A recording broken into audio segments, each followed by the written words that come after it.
ಬೆಳಗಾವಿಯ ನರಗುಂದಕರ್ ಭಾವೆ ಚೌಕ್ನಲ್ಲಿ ಪ್ರತಿನಿತ್ಯ ಬೀದಿ ಬದಿ ವ್ಯಾಪಾರಿಗಳಿಂದ ಟೋಲ್ ಶುಲ್ಕ ವಸೂಲಿ ಮಾಡಲಾಗುತ್ತೆ.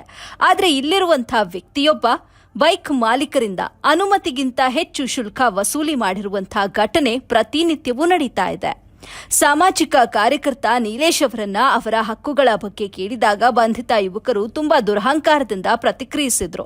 ಬೆಳಗಾವಿಯ ಭಾವೆ ಚೌಕ್ನಲ್ಲಿ ಅವಕಾಶಕ್ಕಿಂತ ಹೆಚ್ಚು ಟೋಲ್ ಸಂಗ್ರಹಿಸಲಾಗುತ್ತಿದ್ದು ರೆಡ್ ಹ್ಯಾಂಡ್ ಆಗಿ ಸಿಕ್ಕಿಬಿದ್ದಿದ್ದಾರೆ ಎಂದು ಸಾಮಾಜಿಕ ಕಾರ್ಯಕರ್ತ ನೀಲೇಶ್ ಹೇಳಿದ್ದಾರೆ.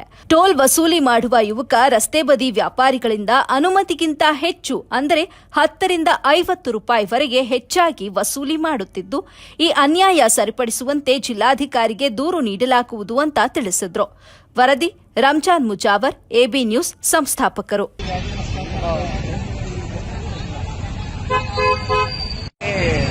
ಬಾಜಿ ಮಾರ್ಕೆಟ್ನಲ್ಲಿ ಇದು ಭೂಭಾಗಿಗೆ ಇದೆ, ಇದು ಕಾರ್ ಪಾರ್ಕಿಂಗ್ ಅಲ್ಲ, ಇದು ಭೂಭಾಗಿಗೆ ಇದೆ. ಮತ್ತೆ ಇದಕ್ಕೆ ಯಾವುದು ಇದು ದೊಡ್ಡ ಅಧಿಕಾರಿ, ಇದಕ್ಕೆ ಸಂಬಂಧಪಟ್ಟಾಗ ಇದು ದೊಡ್ಡ ಅಧಿಕಾರಿ ಇದರಲ್ಲಿ ಇದ್ದಾರೆ, ಇದರಲ್ಲಿ ಕೈವಾಡ ಇದೆ.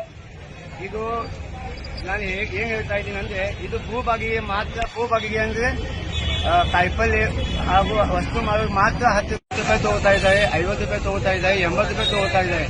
ಕಾನೂನು ಪ್ರಕಾರ ಇದು 10 ರೂಪಾಯಿ ಮಾತ್ರ ಇದೆ. ನಮ್ಮ ಕೈ ಆಡಿಯೋ ಕಾಪಿ ಕೂಡ ಇದೆ, ನೀವು ನೋಡ್ಬೋದು ಸರ್. ಈ ಆಡಿಯೋದಲ್ಲಿ ನೋಡಿ, ಇದು ಆಡಿಯೋದಲ್ಲಿ ಇದೆ.